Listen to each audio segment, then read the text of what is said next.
Why hello there, ladies and gentlemen, and welcome back to Car Juice. Today I'm going to be giving you guys the squeeze on the 2024 Range Rover Land Rover Defender. This is the 110 Carpathian edition, kind of the all-new design of the Range Rover Defender. A pretty awesome, rugged, historical SUV that's been made for quite a long time, and this is the modern incarnation of it. Carpathian gray paint is also coated in actually a PPF film, which is quite cool. So basically what that allows you to do is you can take this thing through a touch car wash, but it still retains that matte finish.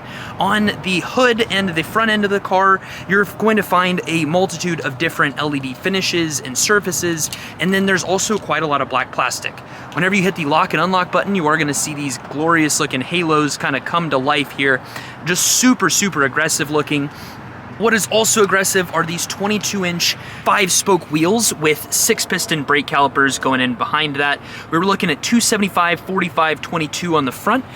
We've got cross-contact tires by Continental on all 4 corners. And then in the rear, it would appear as though we are rocking, let's see, 275. Yeah, so we're rocking 275s squared. Love the look of this thing. It's so massive and so beefy. This was $122,000 brand new, and now at only about a year old with 9,000 miles on it, we actually have it for sale at BMW Cincinnati North, the dealership that I work at, for $105,000.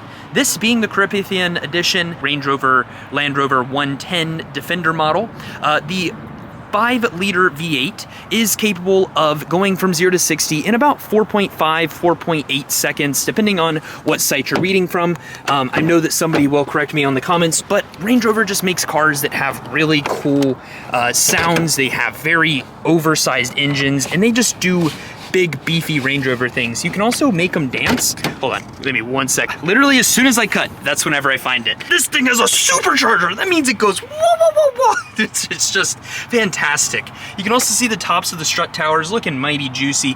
Those are your air suspension. This car has so many different drive modes that will never be used because predominantly this is driven by rich people that just want to have a very supple, smooth ride, and this thing does that very, very well. Coming around here to the back, you can find one of the options that this Defender is equipped with is a body matched kind of fifth wheel on the back of the car. You've also got quad exit exhaust pipes, and then frankly the back end of this car just looks so juicy. I love the LED taillights. It just looks super, super good, and they just match very well with the rest of the styling of this car. Just like my 2010 RAV4, you have a side swinging door, so it's very off-road-esque, very rugged, very demure. And then you've got 2 kind of juicy looking tow hook grab handles, so that if this thing rolls over into a ditch, you are still able to have a chance. So in the back, you also, whenever you put your rear seats down, you have the ability to load up basically anything and everything on the back of these seats. So you can have a full flat kind of ledge there without scratching up the back cloth on your nice, very expensive, very, very nice Range Rover, and roll something all the way through to the back. Very, very practical, very demure. Let's go ahead and close this back. You got a handy little grab handle so that we can close this up. Overall, very heavy, very, very purposeful, very Range Rover. Let's get into the back seat so I can show you what the back seat looks like. But overall, in terms of capacity for rear cargo space, you've got plenty. This is the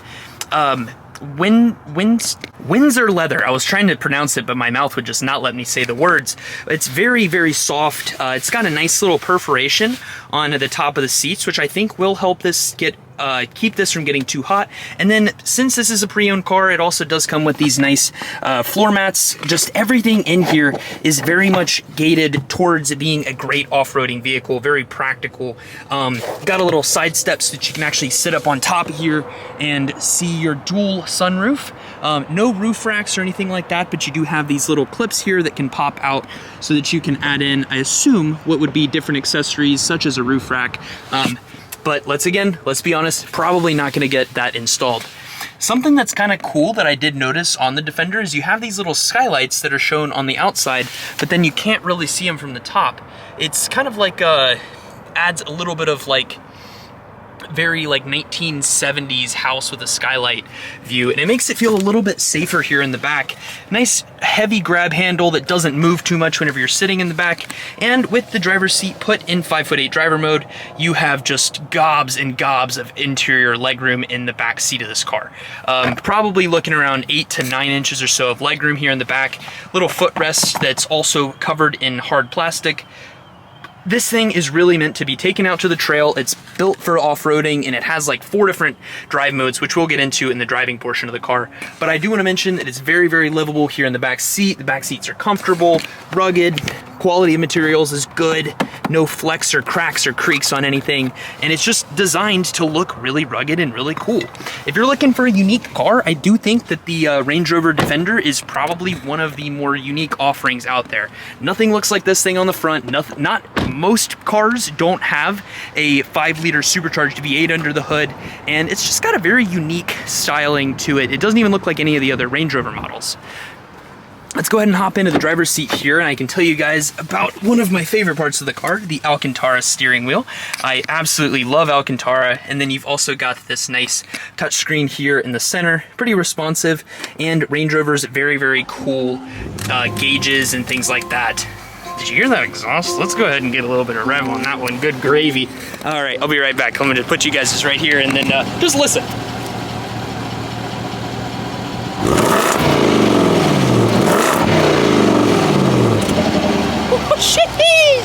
That is absolutely bonkers. This thing sounds really good. The V6 model I was reading is a little bit on the underpowered side. That one is gonna be closer to like a 7-second 0 to 60. This one's in that 5-second range, which is fine because this is more so kind of a statement or luxury piece anyhow. This car is also featuring some very nice ceramic tinted windows, so you wouldn't have to worry about those later down the line. They don't come with that, but I believe the rear windows do come tinted. Let's go ahead and talk about some of the other cool stuff that this car is equipped with. All right, so in the driver's seat of the Range Rover Carpathian Edition, that is the hardest name to ever say, and I know that I'm saying it wrong. You're gonna find yourself in a very, very comfortable cabin. This car automatically does start lowering down once you start driving, because you can't, be driving around at the height of God. I am going to drive us around at the axis height, which should enable us to have a little bit of better handling. I was, driving 15 miles an hour and it was still able to adjust our air ride suspension. That's just how good Range Rover's air ride system is. Also, if you can see over here, it's actually adjusting all of the suspension. You can actually see the level of dampening that it is providing as we're going through different cornering situations. The exhaust on this car sounds absolutely gnarly. I am actually very much looking forward to hearing the GoPro clip whenever I edit this video later, because this thing just sounds really good. Superchargers like Range Rover, Jaguar, while they might not be the most reliable engines ever, they always make some of the best sounding exhausts.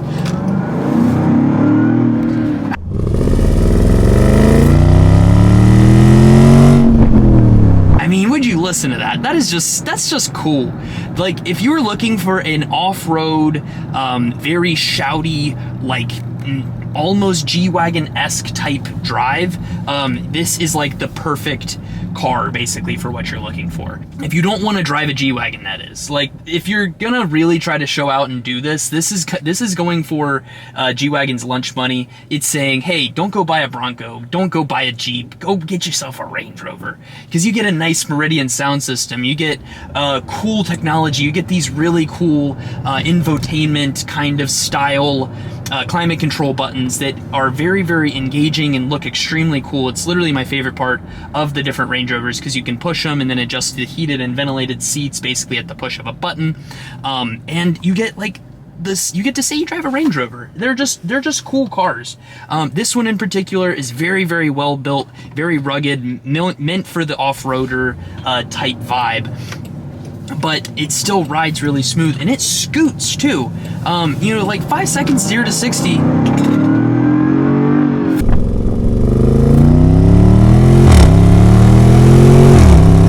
Car that weighs as much as this does is kind of cool. It's just a big big SUV with cool little quirks, like little sky lounge lights in the roof, so you can look out to the sky and look at this beautiful sunset that we're having tonight. It's just a really cool car, and you can pick one up that's like only a year old for like $15,000 off, because, you know, it's just a nice depreciated car. So yeah, hopefully you enjoyed this review of a clearly not Range Rover salesman checking out the very, very nice Range Rover Defender that we got in on trade-in. And if you did enjoy it, please do drop a quick subscribe, drop a like on the video. Hopefully you learned something, and hopefully, you know, if you got any questions, drop them down in the comments below, and I'll do my absolute best to assist moving forward. I've got a bunch of other videos on my channel, including a review on a BMW X5 and a review on the GLE 53, if you're looking at some competition that's in and around that $100,000 or so price point for a nice SUV. If you guys enjoyed this video, please do drop a like on it. I quite enjoyed making it. Yeah, I'll catch you guys in the next one. Deuces.